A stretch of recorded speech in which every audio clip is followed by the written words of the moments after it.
Hi friends, welcome back to my channel. ఇది SNMR Sridhar గారి story అండి. ఆయన స్టోరీస్ అన్నిటికీ కాపీరైట్స్ వర్తిస్తాయి. దయచేసి వాటిని ఎవరు మరో ఛానల్లో కానీ ఇంకే సోషల్ మీడియా నెట్వర్క్లో కానీ అప్లోడ్ చేయడానికి వీల్లేదు. అలా చేస్తే ఇల్లీగల్గా ప్రొసీడ్ అవ్వాల్సి వస్తుంది ఆయన. అలాగే ఫ్రెండ్స్, శ్రీధర్ గారి స్టోరీస్ని మీరు మరి ఏ ఛానల్లో అయినా వింటున్నట్లయితే దయచేసి నాకు ఇన్ఫామ్ చేయండి. అది కరెక్ట్ కాదు. ఎందుకంటే పర్మిషన్ లేకుండా మరొకరి కష్టాన్ని మనం దోచుకోవడం అది ఎంతవరకు నిజం చెప్పండి. సో మీరు నాకు ఇన్ఫామ్ చేశారంటే నేను ఇమ్మీడియట్గా రైటర్ గారికి ఇన్ఫామ్ చేస్తాను. ఇక లేట్ చేయకుండా వీడియోలోకి వెళ్ళిపోదాం. ఎస్ఎన్ఎంఆర్ శ్రీధర్ గారు రాసినటువంటి అర్జునామృతం 73వ భాగం. ఫ్రెండ్స్, రైటర్ గారు ఈరోజు ఫుల్గా బిజీగా ఉన్నారంట, అందుకే చిన్న ఎపిసోడ్ మాత్రమే ఇస్తున్నానని పైన మెన్షన్ చేశారండి. ఇక వీడియో ఏంటో చూద్దాం. ఎప్పట్లా తన కళ్ళల్లో కనిపించే భావానికి అర్థమే తెలియలేదు అమృతకి. ఏంటి అలా చూస్తున్నావు? నేను చెప్పింది నిజమే కదా? నిజమో అబద్ధమో ఇక నువ్వు బయలుదేరితే నేను ఆఫీస్కి వెళ్ళాలి. నా చేతుల్లో నుండి అంత ఈజీగా తప్పించుకుందామనా? మాత్రం అనుకోకు, జీవితంలో నిన్ను వదిలే ప్రసక్తే లేదు అని చెప్పి వెళ్ళిపోతుంటే, నేను కూడా జీవితంలో నీ దగ్గరికి వచ్చే ప్రసక్తే లేదు అని గట్టిగా అరిచి చెప్పింది అమృత. ఎందుకే అలా అరుస్తావు? నువ్వు అనుకున్నది ఏ రోజు జరిగింది గనుక ఇప్పుడు జరగడానికి. ఏమో, నువ్వే పరిగెత్తుకుంటూ వస్తావేమో. అలా రావడానికి నేనేమీ పాత అమృతని కాదు. సర్కాస్టింగ్గా నవ్వి వెళ్ళిపోయాడు ఆ మాటకి. ఏంటిలా నవ్వుతున్నాడు? అయినా వాడి గురించి నాకెందుకు అనుకుని గబగబా బయటకొచ్చింది. Good morning sir. అమలు, వచ్చేసావా అంటూ జోష్గా చెప్తుంటే, ఏంటి సార్ అంత ఉత్సాహంగా ఉన్నారు? ఏం లేదమ్మూ, నువ్వు రాకపోతే నాకు ఆఫీస్కి రావాలనిపించలేదు. అలాగా, అయితే అర్జెంటుగా హాస్పిటల్లో చూపించుకోండి. ఎందుకు? ఎందుకేంటి సార్, నేను రాకపోతే మీకు రావాలనిపించకపోవడం ఏంటి? ఏమైనా జబ్బేమో? చచా, అలాంటిదేమీ లేదు. నువ్వు నీ వర్క్ నాకంతా కనెక్ట్ అయ్యాయి అంతే. అలాగా అంటూనే వెళ్ళి తన సీట్లో కూర్చుంది. పొద్దున ఎంత కంగారు పడి ఏడుపులు పెడబొబ్బలు పెట్టిందో ఇప్పుడు మైండ్ అంత రిలాక్స్డ్గా ఉండడంతో హ్యాపీగా వర్క్ స్టార్ట్ చేసింది. ఏంటో, ఈ పిల్లని ప్రేమిస్తున్నానని ఇండైరెక్ట్గా చెప్తుంటే ఈ అమ్మాయికి అసలు అర్థం కావట్లేదు. డైరెక్ట్గా చెప్పాలంటే తెలియకుండానే టెన్షన్ వచ్చేస్తుంది. ఇలా బిజినెస్ మ్యాన్లా కాకుండా కాలేజ్ డేస్లో లాగా ఉండుంటే ఈ పాటికి ప్రపోజ్ చేసి పెళ్లి ముహూర్తం కూడా పెట్టేసుకుని ఉండేవాణ్ణి అనుకుని నిట్టూర్చాడు హరీష్. అమ్మా, నాకు ఒక ఐడియా వచ్చింది అంది స్వర్ణ. ఏంటే అది? మనం ఆ అమృతని ఎవరితోనూ ఉన్నప్పుడు ఫోటోలు తీసాం కదా, అవన్నీ మామయ్యకి చూపిస్తే ఏముంది, నా కోడలు బంగారం వజ్రం ఇలాంటి పని ఎప్పటికీ చేయదు అని. అంతేకాకుండా అది ఎక్కడో బయట ఉంటుందని తెలిస్తే చస్తే ఊరుకోడు. అంతేనంటావా? అంతే. మరి ఆ ఫోటోలు ఎందుకు తీసావమ్మా? అవి ఎప్పటికైనా పనికొస్తాయేమోనని తీసాలే. ఏడ్చినట్టే ఉన్నాయి మీ ఆలోచనలు. మీరింత తింగరగా ఆలోచిస్తారు కాబట్టే వాడు ఒక్క దెబ్బకు ఇద్దరిని గెంటేశాడు అన్నాడు రాజారావు.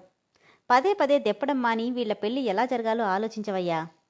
చించుతా ఏదో ఒకటి చించకపోతే ఎలా అనుకుంటూ ఆలోచనలో పడ్డాడు రాజారావు.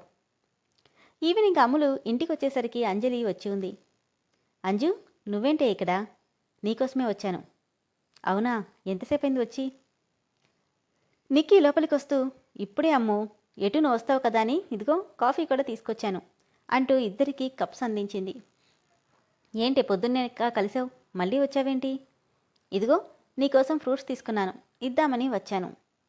ఫ్రూట్సా? నాకా? కడుపుతో ఉంది నువ్వు.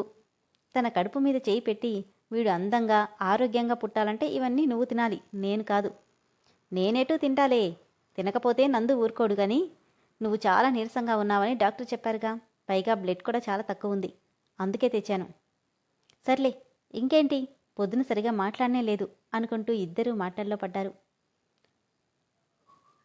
ఇంతకీ అర్జున్ అన్నయ్య ఎలా ఉన్నాడు అని నిక్కీ అడగడంతో బానే ఉన్నాడంది అంజలి. అదేంటంజు అంత డల్గా చెప్తున్నావు? ఏం లేదులే.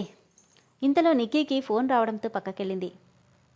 అమ్మో, ఎక్కడో పరాయి ఇంట్లో ఉండాల్సిన కర్మ నీకేంటే, మన ఇంటికి వెళ్ళిపోదాం పదా, నా మాట విను. అది మాత్రం నాకు పరాయిది కాదా అంజలి?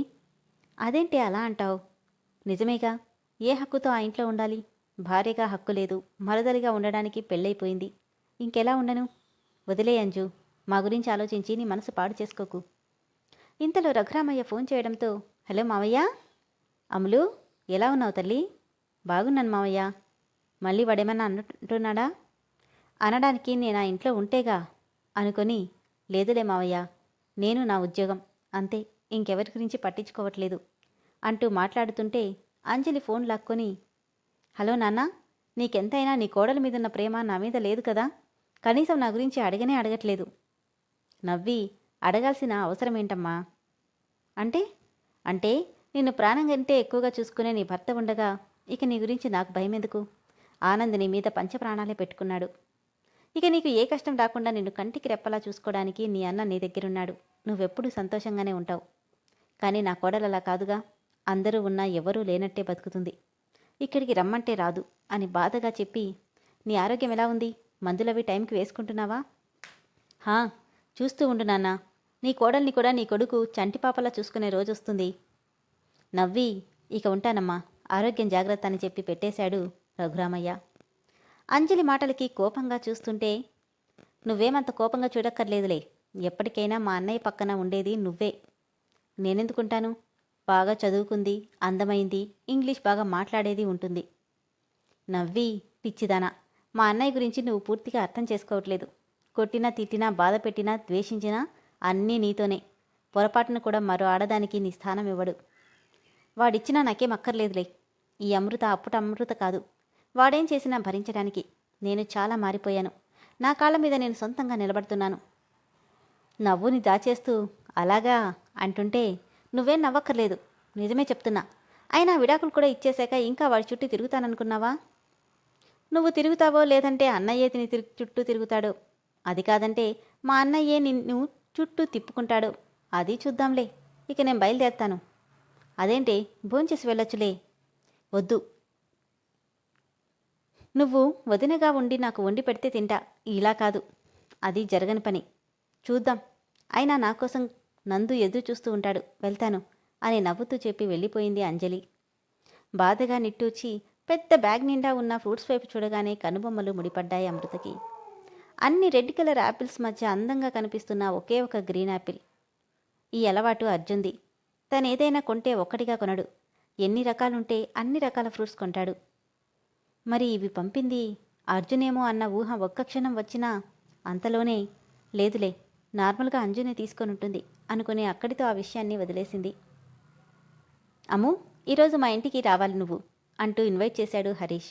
మీ ఇంటికా? ఎందుకు? మా మమ్మీ నిన్ను పిలుచుకురమ్మని పదే పదే చెప్తుంది, కానీ నేనే మర్చిపోతున్నాను.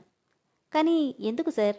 ఏమో, ఆ రోజు పార్టీలో నిన్ను చూసింది, ఆ తర్వాత మీరిద్దరూ కలవనేలేదు. అందుకే ఒకసారి నిన్ను తీసుకురమ్మంది. అలాగా, రేపు వస్తాను సార్. థ్యాంక్ యూ అని. అండ్ అమ్ము, ఈరోజు నీకు ముఖ్యమైన పనుంది. ఏంటి సార్ అది? నీకొక ఫైల్ ఇస్తాను, ఓ కంపెనీకి వెళ్ళి ఇచ్చేసిరా. కానీ నేనే ఎందుకు సార్? ఇది చాలా ఇంపార్టెంట్ ఫైల్, అందుకే పర్టికులర్గా నీకు చెప్తున్నాను. ఓకే సార్, ఇదిగో ఇదే ఆ ఫైల్, కార్ తీసుకెళ్ళు. తలూపి ఫైల్ తీసుకుని బయలుదేరింది అమృత. అర్జున్ ఆఫీస్ ముందు కార్ ఆగడం చూసి, డ్రైవర్, ఇక్కడ కార్ ఆపావేంటి? సార్ చెప్పిన ఆఫీస్ ఇదే మేడం. అయ్యో, ఇక్కడికని తెలిస్తే అసలు వచ్చుండేదాన్నే కాదే. ఇప్పుడెలా?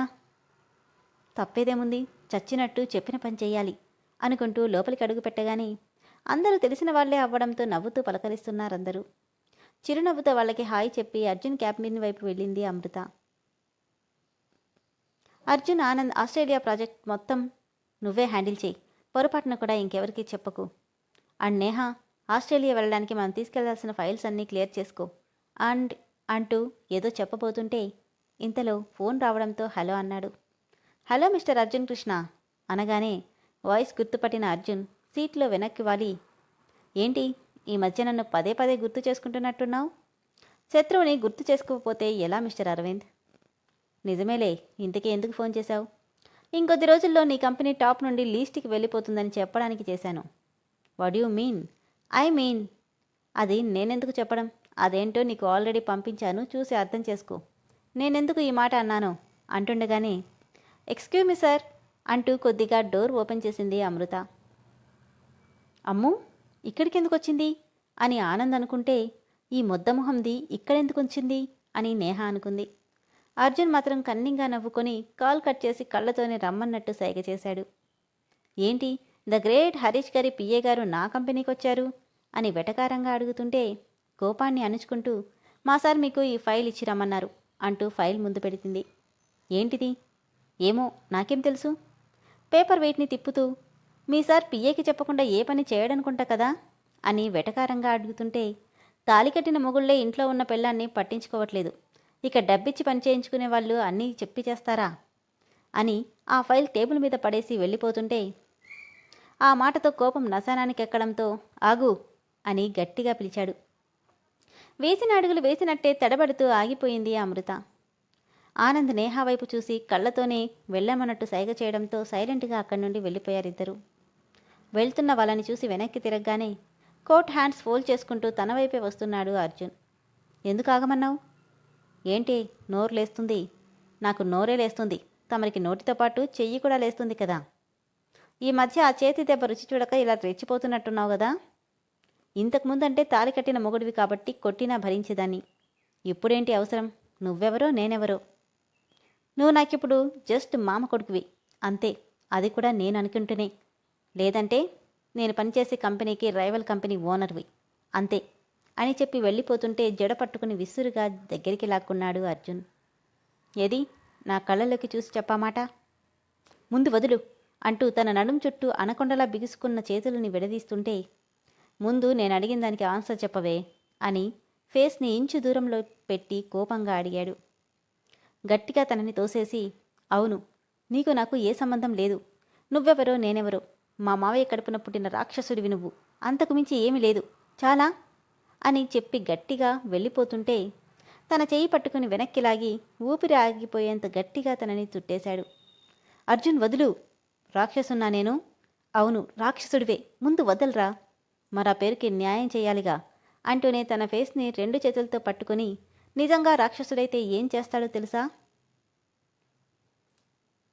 అంటుంటే బొమ్మలా చూస్తుండిపోయింది అమృత.